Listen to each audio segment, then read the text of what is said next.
Bonsoir et bienvenue sur Polynésie la Première. Voici les titres de votre journal. À partir de lundi, plus de 50 000 élèves du premier et du second degré vont faire leur rentrée. Une rentrée sur la base du volontariat avec un protocole sanitaire très strict. Vous allez le voir. Les enseignants aussi vont devoir s'adapter. Ont-ils obtenu les garanties sanitaires qu'ils souhaitaient? Avec nous pour en parler, Diana Yenko de l'UNSA Éducation. On la retrouve tout à l'heure. L'allègement du confinement donne plus de visibilité à la compagnie Air Tahiti qui s'organise pour l'ouverture prochaine de ses lignes domestiques. Mais les pertes cumulées ces dernières semaines risquent d'impacter les salaires. Retour sur le drame qui s'est déroulé hier à Pire et il suscite beaucoup de questions. Qu'est-ce qui a entraîné l'accident? Pourquoi une attaque d'une telle férocité? Élément de réponse dans ce journal. Enfin, le déconfinement, ça se prépare en amont. Plusieurs bénévoles se forment à faire de la sensibilisation sur l'application des gestes barrières dans les commerces de Tahiti dans les prochaines semaines. Mais d'abord, le bilan du Covid-19 se stabilise depuis plus d'une semaine maintenant, avec toujours 60 cas confirmés pour plus de 3 000 personnes dépistées depuis le 1er mars. Seulement 2 personnes sont en observation et un malade toujours hospitalisé au CHT du Taoné.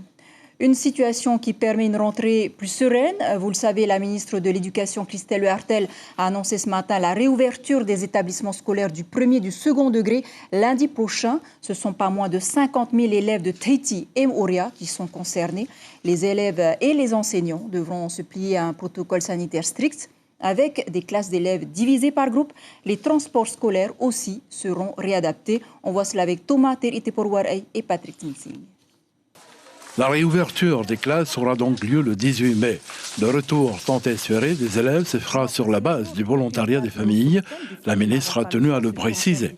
Nous restons évidemment sur du volontariat des familles.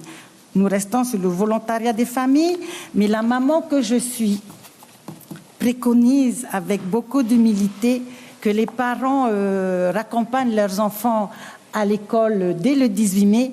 D'ailleurs, dans le cadre du nouveau protocole sanitaire, les parents seront sollicités plus que jamais.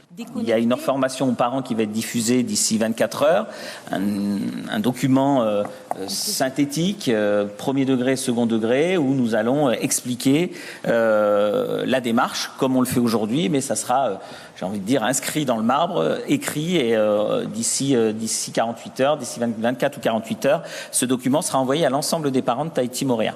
Cette organisation, la ministre l'a dit, elle sera autour de groupes restreints et autour du volontariat. Dans les contraintes sanitaires, les mesures barrières vont devenir la règle. Élèves et enseignants devront montrer patte blanche à la porte d'entrée de l'établissement. On est dans un seuil de 50% qui est indicatif, 50% de l'effectif d'une classe. L'évaluation du nombre maximum d'élèves est évidemment en fonction de la surface de la classe. C'est pour ça qu'on a mis aussi 15 élèves pour une surface de 50 mètres carrés, ce qui correspond à peu près à la distanciation possible. Quant à la continuité pédagogique, les programmes en médias ne cessent pas, de même que les contacts 2 fois par semaine avec les élèves restés en confinement. Voilà, et Diana Yenko, merci d'être avec nous ce soir. Dernière ligne droite pour vous avant lundi. Nous avons un petit souci donc de liaison. À noter donc également que la continuité pédagogique se poursuit dans les archipels jusqu'au 22 mai. À compter du 25 mai, la présence des élèves en classe sera donc obligatoire dans les îles excepté à Tahiti et Moorea. Et cette période d'allègement donne plus de visibilité aux sociétés polynésiennes. La compagnie aérienne Air Tahiti prévoit ses prochains vols. Elle commence également à évaluer ses pertes financières, des pertes qui vont se répercuter sur les salaires des 1000 employés de l'entreprise. Après 8 semaines d'interruption de ces vols, eh bien, la direction a convoqué son personnel cet après-midi pour leur proposer un protocole d'accord concernant une éventuelle réduction de leur salaire de l'ordre de 30%. Marouki Duri était sur place. Il était avec donc, le représentant du personnel, Cyril Legaïc. Une interview que nous n'avons donc pas pour le moment. Et comme l'avait annoncé le haut-commissaire hier, la reprise des dessertes aériennes intra-archipel se fera à la demande des maires. Et vous le savez, seuls les vols contenant du fret médical sont autorisés à atterrir en Polynésie. C'est le cas de l'A350-900 de French Bee en provenance de Paris-Orly. Il a acheminé 20 tonnes de médicaments à la demande de plusieurs groupes privés, dont des sociétés locales pharmaceutiques. Et les professionnels du tourisme sont les premiers à espérer la reprise des vols aériens domestiques et surtout internationaux. Et en attendant, le groupe intercontinental craint le pire si l'une des plus importantes agences de voyage de Polynésie, Tahiti Nui Travel, venait à être mise en liquidation, ce qui n'est pas encore le cas, je le rappelle. Je vous propose d'écouter Guillaume Épinette, joint par téléphone par Natacha Silagi. Aujourd'hui, Tahiti Nui Travel représente une grosse partie, principalement sur le marché européen, avec beaucoup d'agences qui passent par ce réceptif. Le marché se réorganisera, mais c'est vrai qu'aujourd'hui, il serait, vu la situation actuelle, de reconstruire avec l'ensemble des acteurs présents sur le marché depuis très longtemps, connaissant très bien les différents agents de voyage, connaissant très bien les marchés en eux-mêmes. C'est bien évidemment un atout qui serait important d'avoir avec nous. Voilà, comme je vous le disais, tantôt après 8 semaines d'interruption de ces vols, la direction d'Air Tahiti a convoqué son personnel cet après-midi pour leur proposer un protocole d'accord concernant une éventuelle réduction de leur salaire de l'ordre de 30%. Nous retrouvons donc Marouki Duri qui était sur place. Il était avec donc le représentant du personnel, Cyril Legaïc. Oui, Chiquita, c'est un moment important pour la compagnie Air Tahiti qui est à l'arrêt depuis plusieurs semaines comme le reste de la Polynésie. Vous le savez, aucune vision pour l'avenir, si ce n'est peut-être la reprise de certaines rotations à partir du 21 mai. Derrière moi, au siège de la compagnie, c'est là qu'ont eu lieu les discussions entre les représentants syndicaux et la direction, puis juste après, une réunion d'information avec les employés de la compagnie Air Tahiti qui souhaitaient y assister. Je vous rappelle qu'Air Tahiti emploie plus de 1200 personnes sur l'ensemble de la Polynésie. Alors, qu'est-ce qui figure dans ce protocole d'accord qui n'a pas encore été signé, je vous le rappelle. Eh bien, le principal sujet dans ce protocole d'accord, eh bien, il s'agit de la réduction du temps de travail à hauteur en moyenne sur l'ensemble des services de la compagnie de 30%.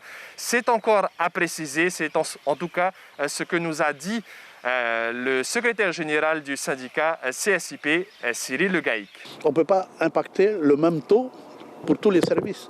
Par exemple, l'administration, la comptabilité, c'est les mêmes, tandis que le technique, c'est différent.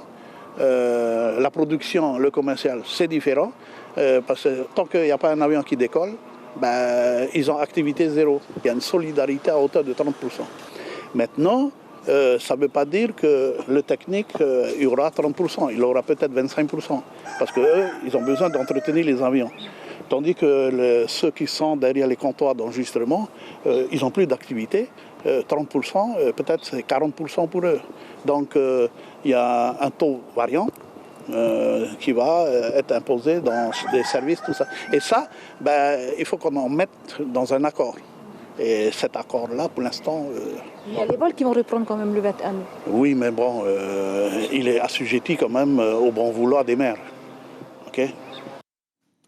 Voilà, sans transition, retour sur le drame qui s'est déroulé hier à Pirée et qui a bouleversé les Polynésiens. Un événement tragique qui suscite beaucoup d'interrogations. Comment des molosses peuvent-ils se retrouver en liberté? Que dit la loi en matière de détention de chiens dangereux? C'est une enquête de Rohan Potoru, Laïte Mauri et Heidi Enko. Depuis 2008, la détention et l'acquisition de chiens d'attaque ou de défense sont soumises à une réglementation stricte sur le territoire. Les 5 pitbulls responsables de la mort de la mamie à Pirée sont classés dans la première catégorie, celle où la dangerosité est la plus élevée.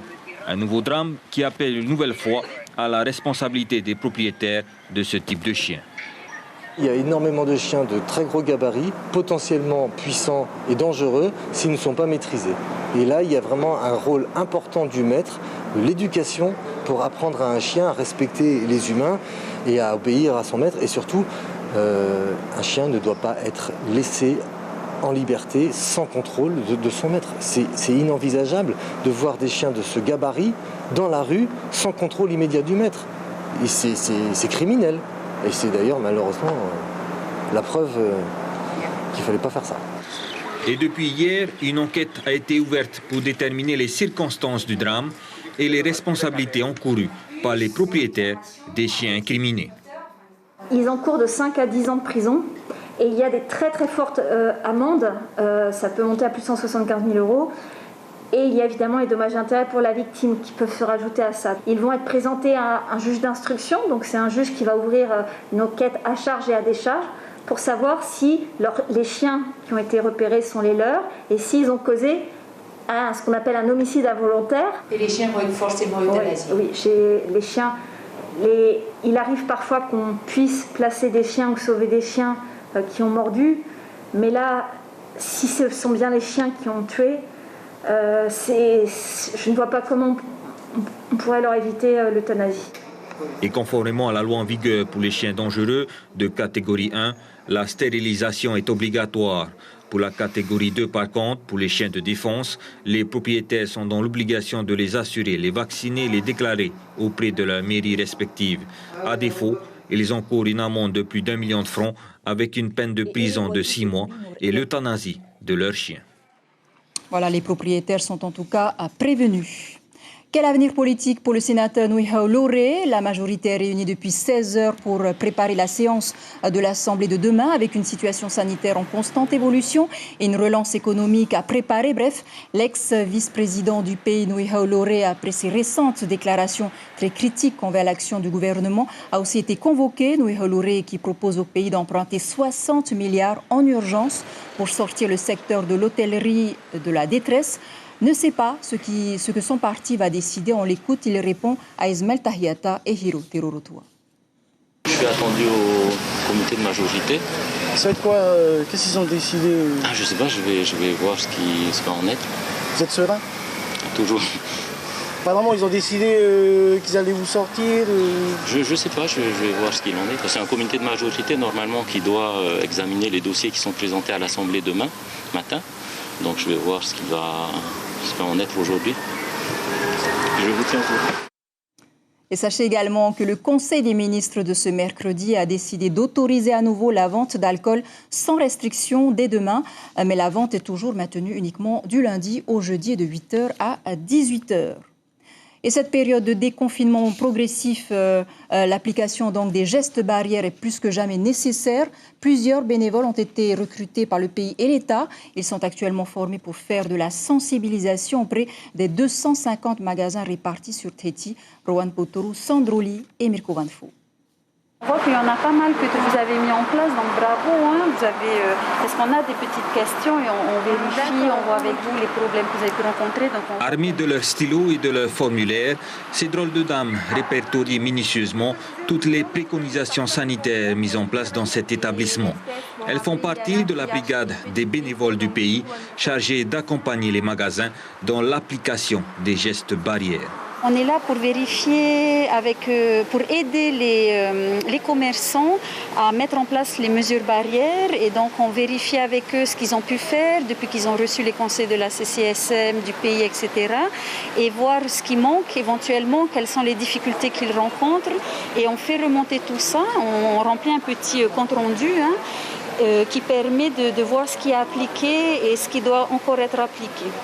Qu'elles nous disent qu'il faut mettre une affiche demandant la recommandation du port du masque, donc c'est super de nous dire ça, de mettre des petites affichettes disant que de plutôt utiliser le paiement sans contact, les cartes au lieu de l'espèce, des choses comme ça. Et pour aider l'ensemble des commerces du Fénois à appliquer les mesures sanitaires, un certain nombre de volontaires ont répondu présents à l'appel du pays pour soutenir cet effort de lutte contre le Covid-19. Ils sont 900 et quelques, 970 bénévoles au total, répartis sur tout Tahiti. Et sur le secteur des propriétés, il y en a une cinquantaine qui travaillent bénévolement. Ils sont généralement bien accueillis.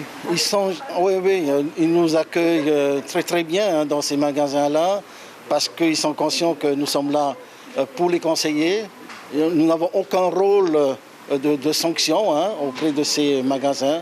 À les voir évoluer sur le terrain, ces bénévoles sont plus que motivés pour cette mission de veille sanitaire. Un travail engagé depuis déjà 15 jours. Ils continueront d'accomplir leur rôle de conseiller jusqu'à la levée définitive du risque sanitaire. Voilà, et n'oubliez pas, vous aussi, chez vous, d'appliquer les gestes barrières en dehors de votre domicile. Lavez-vous régulièrement les mains et surtout respectez la distanciation sociale. Le port du masque est aussi fortement recommandé. Et comme chaque mercredi, nous accueillons le docteur Didier Bondou pour répondre aux questions des internautes. Bonsoir, Taoté.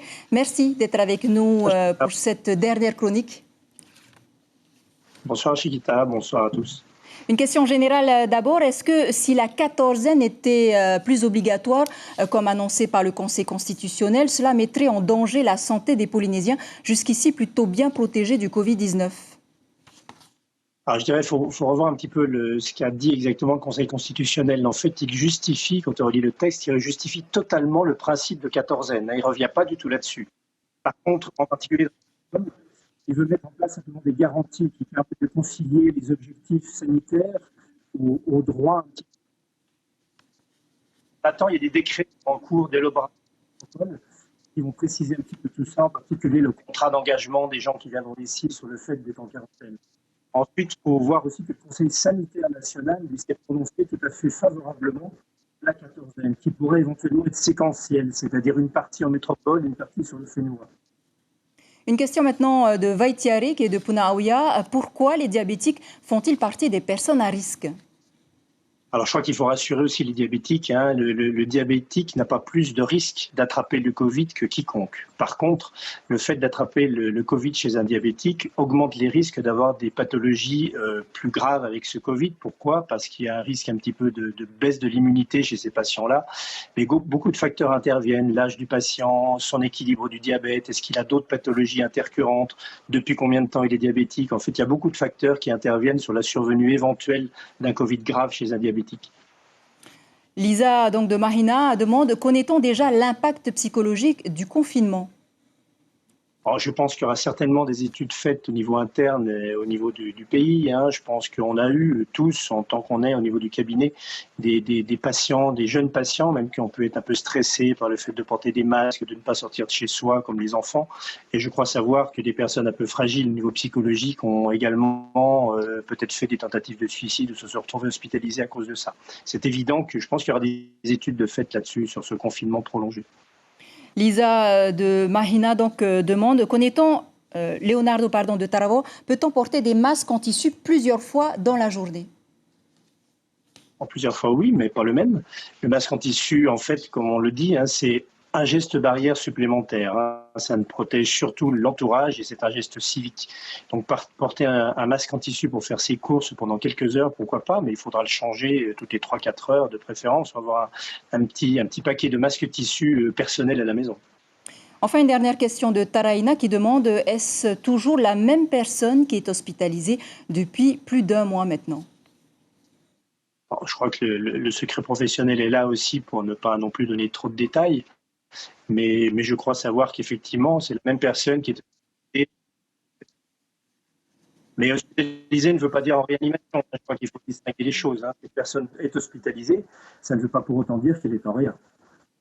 Merci beaucoup, Dr Didier Bondou. Merci infiniment d'avoir permis de rassurer en tout cas nos internautes en répondant à leurs interrogations, et cela durant plus d'1 mois maintenant. Merci d'avoir été disponible pour nous et nos téléspectateurs.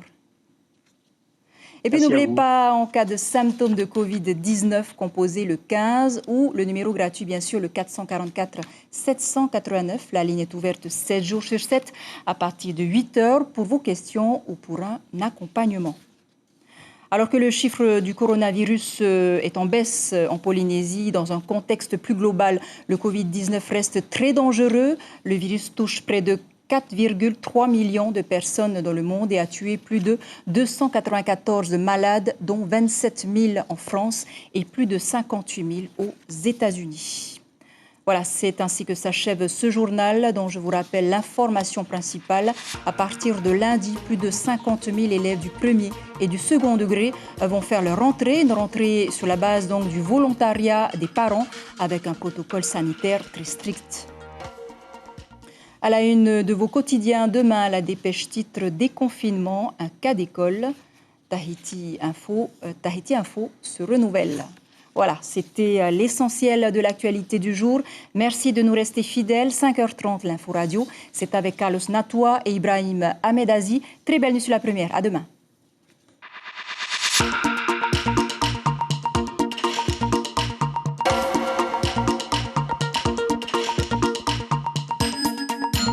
Retrouvez notre journal en replay sur notre site internet.